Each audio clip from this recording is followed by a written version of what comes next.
On this day in 1977, Celtic won the World of Soccer Cup in Australia.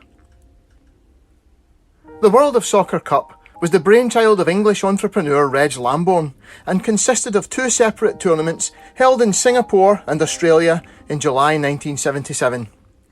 Celtic, Arsenal and Red Star Belgrade competed in both tournaments, while a Singapore 11 contested the first and an Australia 11 competed in the second.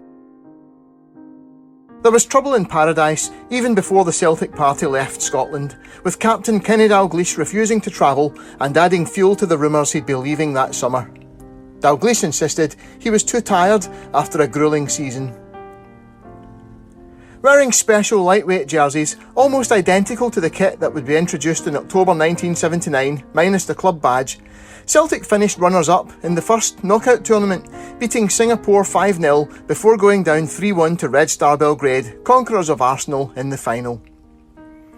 The circus then moved on to Australia for a round-robin tournament followed by a final between the top two. A flyer for the tournament proclaimed, "Arsenal, Celtic and Red Star Belgrade, three of Europe's most dynamic clubs, together with the Australian national side, are to fight it out in the greatest soccer tournament Australia has ever seen. With a $75,000 cheque at stake, the matches won't be the usual polite kick around. These boys mean business. Sparks are sure to fly and some great soccer is guaranteed." The tournament kicked off on Wednesday the 20th of July at the Sydney Sports Ground, where Arsenal went down to a shock 3-1 defeat to Australia. The following evening at Olympic Park in Melbourne, built for the 1956 Olympic Games, Celtic drew 1-1 with Red Star Belgrade in a match they should have won. Red Star took a late lead against a run of play in 83 minutes before Roddy McDonald bundled home an equaliser with 2 minutes left.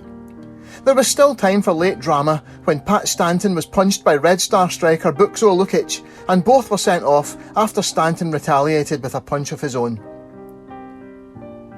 Next up for Celtic was a match at Sydney Cricket Ground against Arsenal.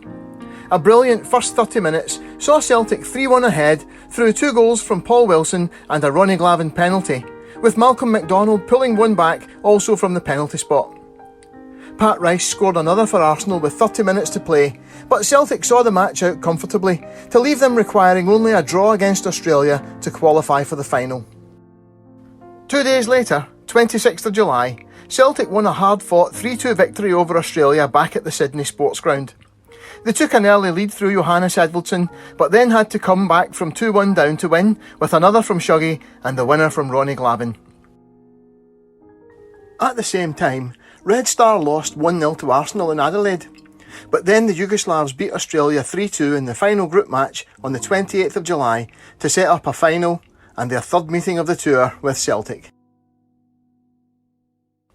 Red Star were a technically excellent side and had been well worth their win against Celtic in Singapore, but Celtic were determined to set the record straight, and Jock Stein set them up to play a counter-attacking game, allowing them possession outside the final third.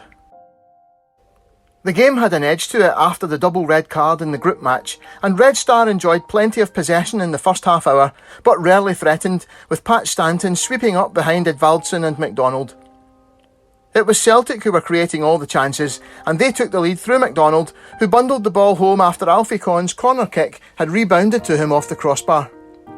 Edvaldsson scored the decisive second after Paul Wilson set off on a superb run and flighted a perfect cross for the Icelander to head home powerfully at the back post.